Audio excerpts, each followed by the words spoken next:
നമസ്കാരം കൂട്ടുകാരെ. ഇന്നത്തെ എൻ്റെ റെസിപ്പി വളരെ സിമ്പിളായിട്ടൊരു നെല്ലിക്ക അച്ചാറാണ്.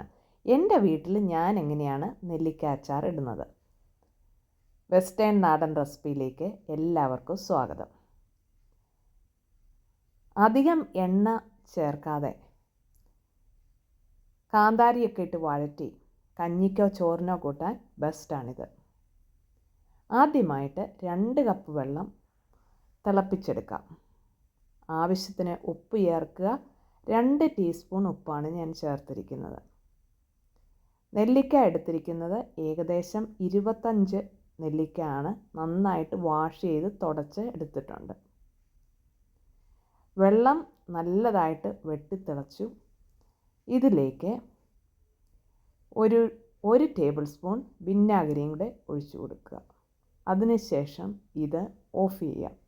ഇത് പിന്നീട് അച്ചാറിലേക്ക് ചേർക്കുകയാണ് ചെയ്യുന്നത്.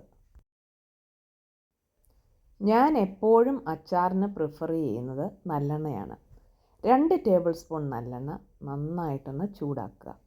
ഇതിലേക്ക് 1 ടീസ്പൂൺ കടുക് ചേർത്ത് കൊടുക്കുക. കടുക് പൊട്ടി വരുമ്പോഴത്തേക്കും 1/2 ടീസ്പൂൺ ഉലുവായും കൂടെ ചേർക്കുക. ഉലുവായും പൊട്ടി വന്നതിന് ശേഷം 1 ടീസ്പൂൺ ഇഞ്ചി ചെറുതായിട്ട് അരിഞ്ഞതും 1 ടീസ്പൂൺ വെളുത്തുള്ളി ചെറുതായിട്ട് അരിഞ്ഞതും ചേർക്കുക. ആവശ്യത്തിന് കറിവേപ്പിലയും കൂടെ ചേർക്കുക. ചില ആൾക്കാർ വെളിച്ചെണ്ണയിലും അച്ചാറുകൾ ഉണ്ടാക്കാറുണ്ട്. പക്ഷേ എൻ്റെ താല്പര്യം നല്ലെണ്ണയിൽ തന്നെ ഉണ്ടാക്കുന്നതാണ്. ഇപ്പോൾ ഈ ഇൻഗ്രീഡിയൻസ് എല്ലാം നല്ലതായിട്ട് വഴന്നു വന്നു. ഇതിലേക്ക് ഒരു 12 കാന്താരി ചേർത്ത് കൊടുക്കുക.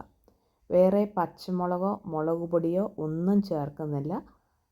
അവനവൻ്റെ ആവശ്യത്തിന് എരിവനുസരിച്ച് കാന്താരി ചേർത്ത് കൊടുക്കുക. ഇതിലേക്ക് നമ്മൾ ക്ലീൻ ചെയ്ത് വെച്ചിരിക്കുന്ന നെല്ലിക്കായും കൂടെ ഇട്ട് കൊടുക്കുക. ഈ നെല്ലിക്ക ഒരു 10 മിനിറ്റോളം ഒരു മീഡിയം ഹീറ്റിലിട്ട് നല്ലതായിട്ട് വഴറ്റിയെടുക്കുക. ഈ വഴന്നു വരുന്നതാണ് ഈ അച്ചാറിൻ്റെ രുചി. പിന്നെ അഥവാ നെല്ലിക്ക അതിലേക്ക് ചേർക്കാനായിട്ട് കാന്താരി കിട്ടാത്തവർ പച്ചമുളക് ചേർത്ത് കൊടുക്കുക. 1/2 ടീസ്പൂൺ കായപ്പൊടിയും കൂടെ ചേർക്കുക. വീണ്ടും ഒന്നുകൂടെ ഒന്ന് വഴറ്റിയെടുക്കുക. ടോട്ടൽ 10 മിനിറ്റാണ് വഴറ്റിയെടുക്കുന്നത്. ഇത് നല്ലതായിട്ട് വഴന്നു വന്നതിന് ശേഷം ഇതിലേക്ക് നേരത്തെ റെഡിയാക്കി വെച്ചിരിക്കുന്ന വെള്ളം ഒഴിക്കുകയാണ് ചെയ്യുന്നത്. വീണ്ടും ഒരു 5 മിനിറ്റ് കൂടെ വെള്ളം ഒഴിച്ചതിന് ശേഷം തിളപ്പിച്ചെടുക്കുക. 5 മിനിറ്റ് കൂടെ നല്ലതായിട്ട് തിളപ്പിച്ചെടുക്കുക. നെല്ലിക്ക അച്ചാർ ഇവിടെ റെഡി ആയിട്ടുണ്ട്. ഈ സിമ്പിൾ റെസിപ്പി ഇഷ്ടപ്പെട്ടാൽ ഒരു ലൈക്ക് തരാനും ആദ്യമായിട്ട് കാണുന്ന കൂട്ടുകാർ ഒന്ന് സബ്സ്ക്രൈബ് ചെയ്ത് സപ്പോർട്ട് ചെയ്യുകയും ചെയ്യണേ. Thanks for watching. Signing off. Shaina Thomas. ഉടനെ തന്നെ പുതിയ റെസിപ്പിയുമായിട്ട് കാണാം. Thank you.